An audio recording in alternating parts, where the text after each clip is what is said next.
We all know that owning a small business means you wear many hats, but sometimes you really need an extra pair of hands. Upwork is how good companies find great and trusted freelance talent. With more than 2 decades of experience, with the simple and ambitious goal of pioneering a better way of working, companies at every stage turn to Upwork to get things done and find more flexibility in staffing key projects and initiatives. They access a global marketplace filled with top talent in IT, web dev, marketing, and more. Posting a job on Upwork is easy. With no cost to join, you can register, browse freelancer profiles, and get help drafting a job post or even book a consultation. From there, you connect with freelancers that get you and can easily hire them and take your business to the next level. Visit Upwork.com right now and post your job for free. That's Upwork.com to post your job for free and connect with top talent ready to help your business grow. That's UPWORK.com,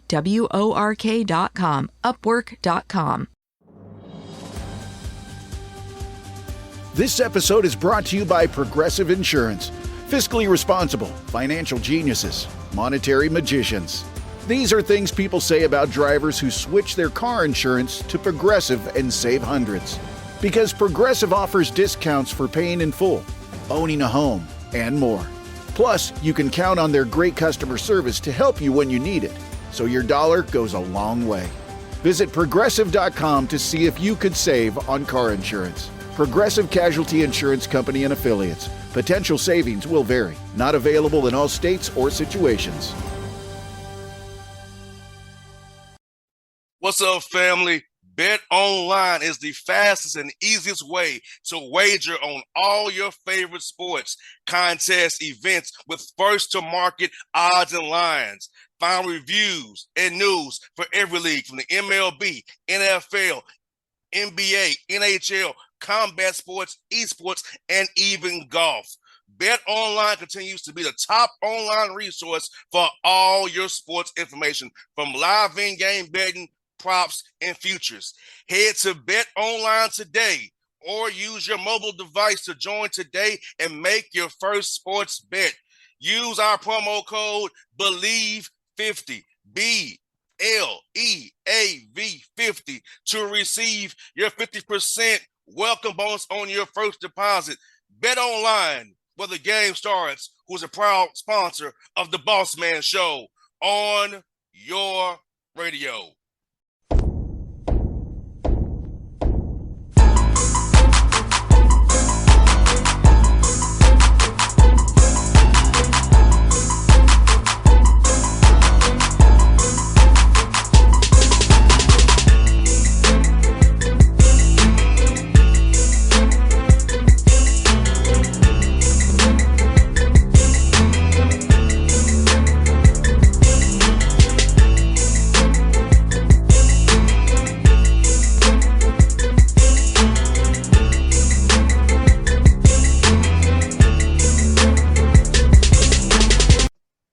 Folks, back on the Bossman Show, friend of the show, Jarvis Hayes, Georgia State Panther assistant coach, doing big things over there at the sports arena, going down to the Convocation Center real soon over there. I see what y'all doing. Y'all brothers can build some over there, my guy. How you doing, brother? Good to talk to you again. Boss man, I'm good, man. If I was any better, I had to claim to be somebody else, or better yet, I had to claim to be you if I was doing any better. I hear that, man. It's hey, exciting. It's exciting. I hear that. Hey, you just had a birthday, my guy. Yeah. Hey, I'm not gonna say your age on the air, but how was that birthday, man? 41. 41 is my age, man. I'm proud of my age. Like I tell you the truth though. Speaking of my age, I had a real crisis when I turned 30. You know, the 20s, I had a lot of fun in my 20s, so it was hard going into my 30s. But ever since I've had kids, and you know, they say like age is like fine wine, baby. You know, so like I'm cherishing everyone I get from here on out. Yeah, I might be behind you. I'm not that far behind you. I got a few more years and I'll be where you at, Lord willing, you know. So there you go. There you go. Like my mom said, the Lord willing and the creek don't rise. Yes, indeed. Yes, indeed. Well, man, ask his brother, you know, you stay on with people with Jonas, of course. You know, talk about the foundation that was built in this program with Coach Lanier and Cliff and those guys, and now with your brother coming in, picking up on that where they left off. You know, for one, like and you mentioned it, Coach Rob Lanier, like the things that we was able to continue here at Georgia State, you know, coming behind Ron Hunter, who I think other than Lefty Giselle, Ron Hunter really uncracked the code of how to be successful here at Georgia State. And Rob Lanier and the staff, we had a great staff, and Chris Kreider and Cliff Warren up under Rob Lanier. It was a great experience for me, being it was my first D1 coaching experience, and obviously being under a guy with the pedigree and the success that he's had other places, the guys that he's coached for, the players that he's coached and developed. So like I said, I tell people all the time, especially now, the fact that I have the opportunity to continue here at Georgia State under Jonas, my twin. I must have did something in my previous life to have this much favor this early in my coaching career. So it's been a blessing, man. And obviously to be with my twin brother here in the city that we was born and raised in, it's makes it even sweeter. I hear that, man. You know what I'm saying? I've been watching you guys since I was a young dude going over there to Mays High School, so I know about There it. you go. So There you go. so I've been Way watching back. you all for years, man. So I'm so happy to see you all, and I feel like Georgia State's been a good place for being good to me. From Ron Hunter to Rob Lanier, and now with your brother, man. So a true ATL experience right there, man. And talk about that, man. Now, how is it technically having your brother as your boss, who you're 5 minutes older than, brother? Well, no, in this profession, boss man, I'm gonna be honest with you. Like you can go back to our senior year in high school, and our high school coach Jesse Bonner, who just retired from Kennesaw Mountain a couple of years ago. He coached us in high school. Like Jonas and I, obviously it was Jonas's idea, but we did scouting reports of our opponents in high school. Gotcha. So the coach has always been in him, and the fact that he's been so good at it for so long, and I'm including the year when we played in high school, during the state tournament, where we would watch film and he would create the scout report of our opponents. It's easy to follow behind his lead because he's a natural at it. I never thought I would be a coach, and obviously Jonas saw something in me. He always said, even when I was playing, that I was eventually going to coach, and I was like, nah, I'm not going to do it. But here I am. And, so like my boss is my twin, but I respect him immensely. And like I say, inside the office, I try not to make it so much of a twin thing, because I respect the seat that he's sitting in. I obviously respect the person that he is, and the leader that he is, the leader of men that he is. But for me, it's easy, boss man, because the seat that he occupies, that's a very tough seat that he's ready for, and it's something that I respect immensely. No doubt, no doubt. And for you, man, you're staying right home in Atlanta. So how about recruiting in Atlanta? Because I feel like you gotta have a certain kind of swagger to recruit our city. You Yeah, just can't come in yeah, here just showing up. You gotta know people, have connection, yeah, relationships, and bonds. That's something that you and Jonas have from day one. Talk about how you could be able yeah, to. Georgia State's gonna be that school that people actually help, because everybody can't get in tech, but Georgia State no, can get you in there, and you can still get seen, because if you can play, they'll find you. yeah, that's right, man. I think you hit the head on the nail. I mean, hit the nail right on the head when you mentioned the word relationships. Georgia's a unique place. It's situated in a unique part of the country to where relationships are key. And I'm gonna make this term because I love what I do, but I necessarily don't like recruiting per se. I like building relationships, and when you build relationships, then you're never going to have to feel like you're recruiting a kid, because if you think about it, most schools at whatever level, high major, mid major, Division I, Division II, those schools are going to recruit themselves. Like they offer what they offer. Like when you're talking to a parent and you're trying to convince a parent that this place is best for your son, then you're basically building a relationship. And hey, can this parent trust me with their kid for the next 3 to 4 years? And so yeah, we call it recruiting, but I like to term it building relationships, because it's the relationships that are a hell of a lot more lasting than recruiting a kid for 3 or 4 years. That's seems transactional to me. And building relationships goes beyond the years that you're physically coach them the time that they're at your institution. And it's funny you say that, because I'm an only child. So my father was a coach. He tells me all the time, "You're my biological son. I got over 10,000 sons. You're not my only Exactly. son." And on Father's Day, Oh, he's getting blown up, and people sending him gifts. I'm like, man, they did more than I did. I'm his dadgum yeah. son. but It's the it's the impact relationship that he that he built. had on him. There you go. And that's super important, especially for me, man. And I get a lot of my cadences, and Jonas and I get both of our cadences from our father. He was a big relationship person, and you'll never recruit anybody if you build a relationship. Like that's the key. Then you won't get everybody. Like it's obviously you still got to nail down the deal and get the kid into your school, but you know, like having a relationship with a kid and building a relationship with a kid and his family and his surroundings is a heck of a lot easier than trying to recruit that kid and convince that kid that your institution is better than the next, because they're all great. It's a blessing to receive a scholarship offer from any school at any level. So, like, what's going to make you different than another great school? And to me, it's the relationship that you can have with that kid, because it's inevitably going to get tough for everybody. And when it get tough, who are you playing for? Someone that you can trust, or someone that made the whole recruiting process transactional? You got there right, my brother. Let me ask you this, man. Now, I'd ask coaches this question. For fans who don't understand it, what does a D1 assistant coach do on a day-to-day besides just the on-court stuff? Oh man, it's a lot, and it's funny that you asked me that, because Jonas is now a head coach, and we actually had a team meeting on yesterday. He's very hands-on. Like when he was an assistant coach, he kept a lot of things off of his head coach's plate by him being the type of go-getter that he is. And with Jonas sliding over just one seat, he's going to have to allow us to be, for him, what he was for every head coach that he played for. So it's a lot of responsibilities. Not only like when you break down the definition of a coach, yes, our job is to win games and coach basketball, but the role of a coach is a developer of men. So it's the example that you have in your daily walk. What are the kids seeing? What are your influence other than the words coming out of your mouth? What are the influences are you going to have with the kids in your program? And like I say, it's a number of things like academic checks and well-being and welfare checks. Like it's almost like it's an extension of the kids. We want to build like an extension of a kid's home.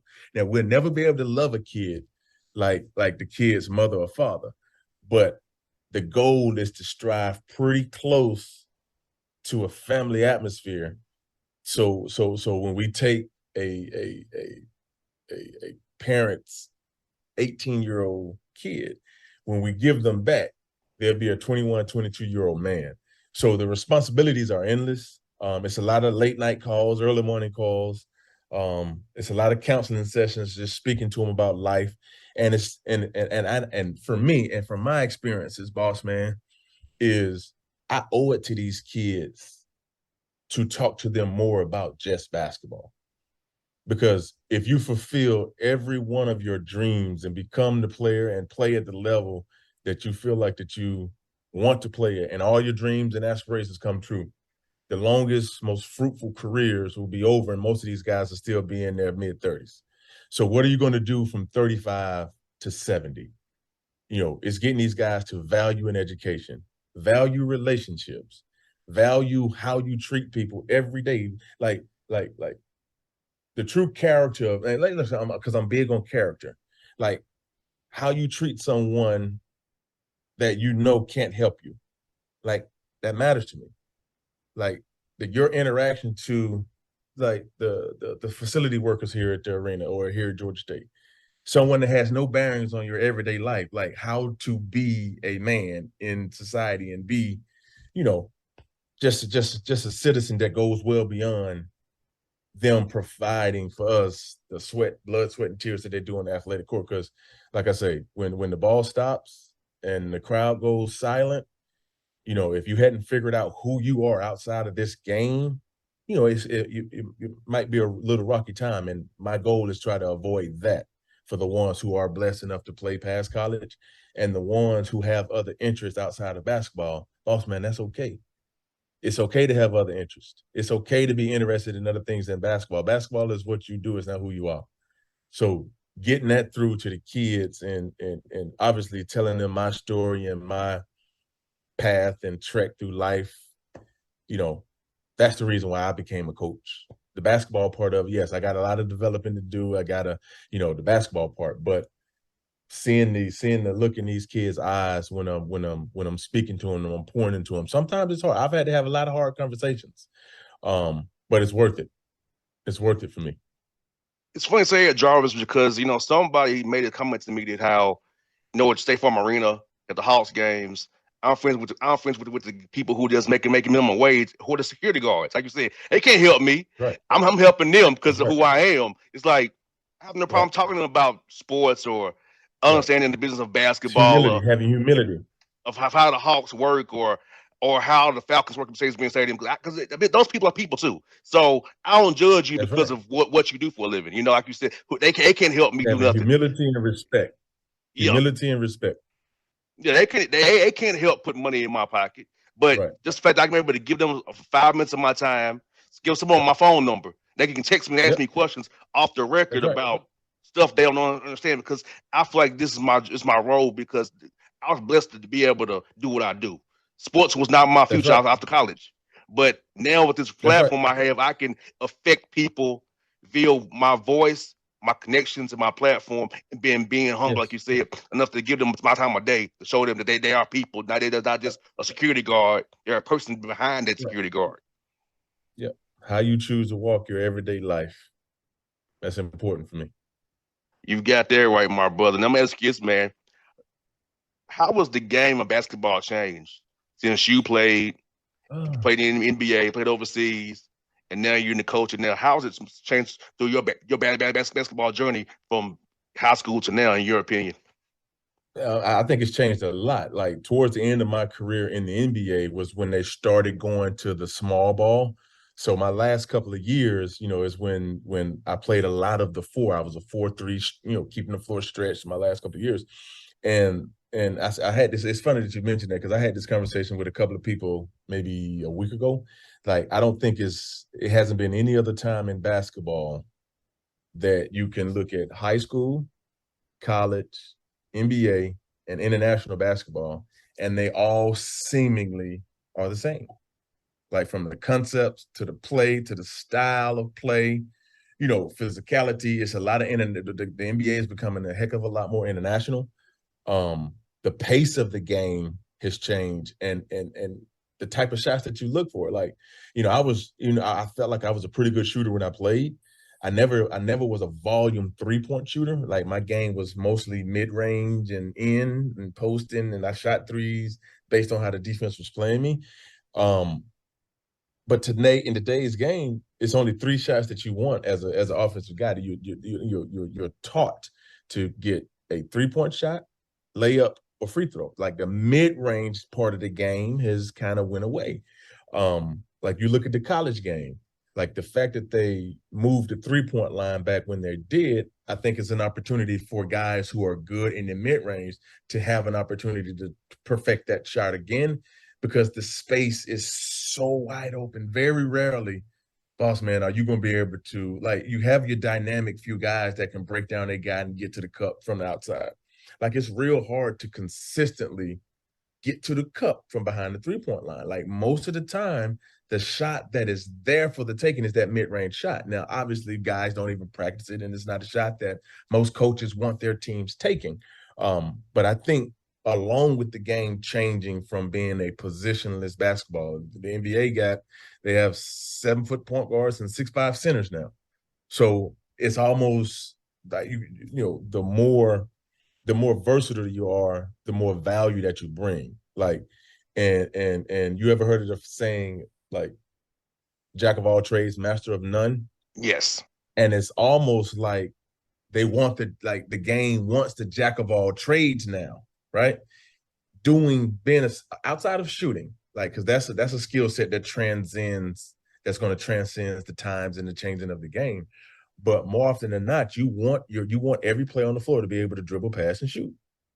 When I played, you had guys that just shot, guys that dribbled and initiated, and defenders and rebounders.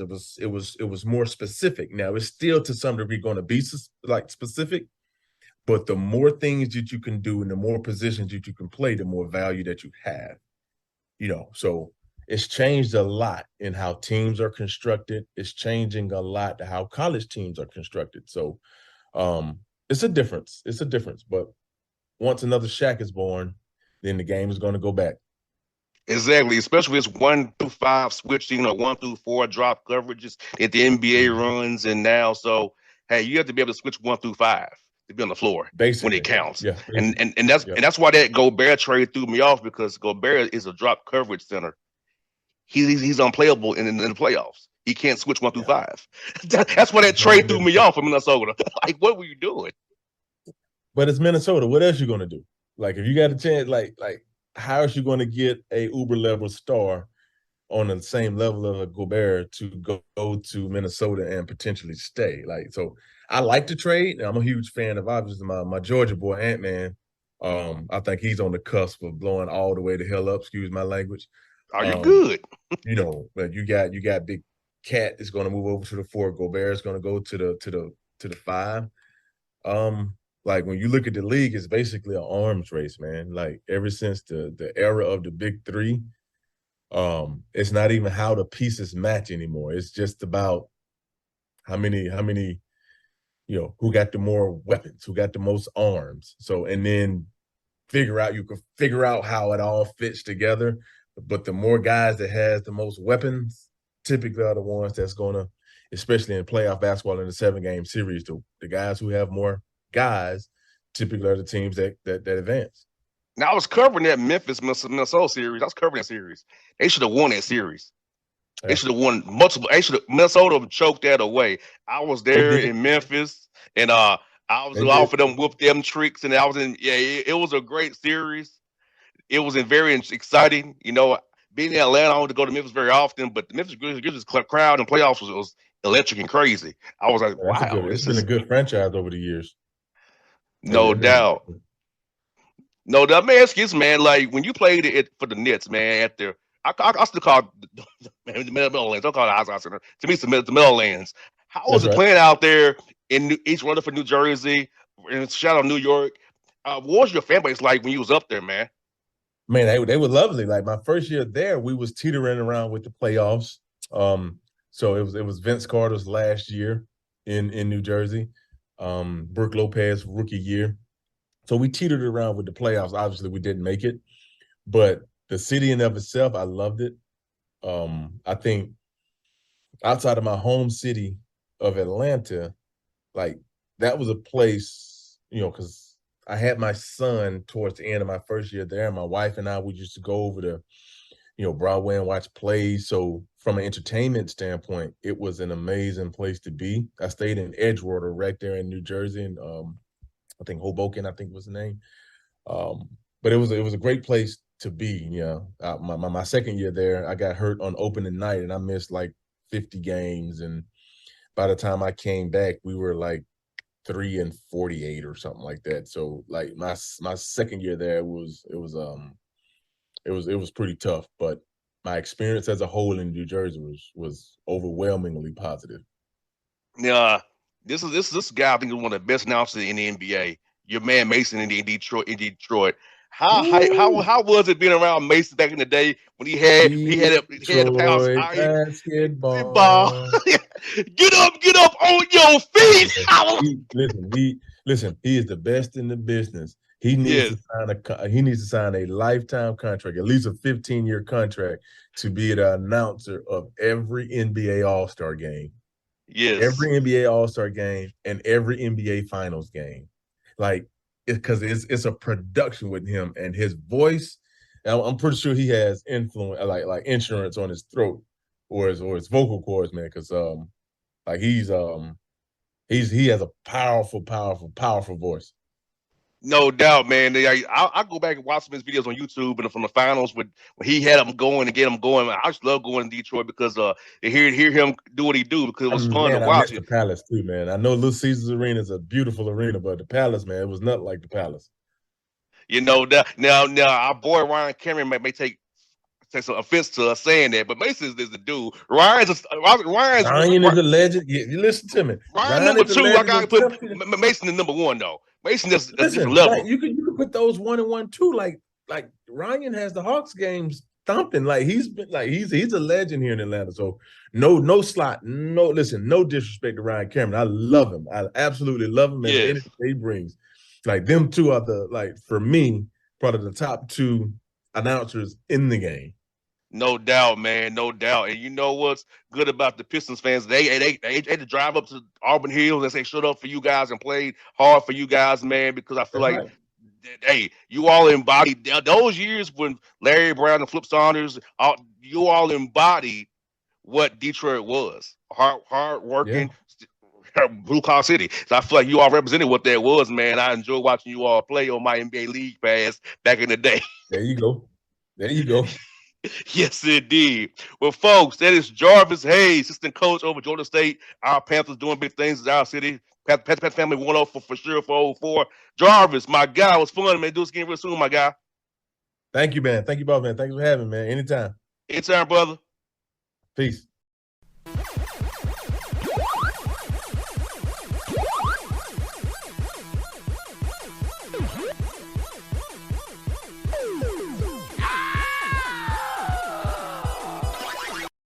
What's up, family?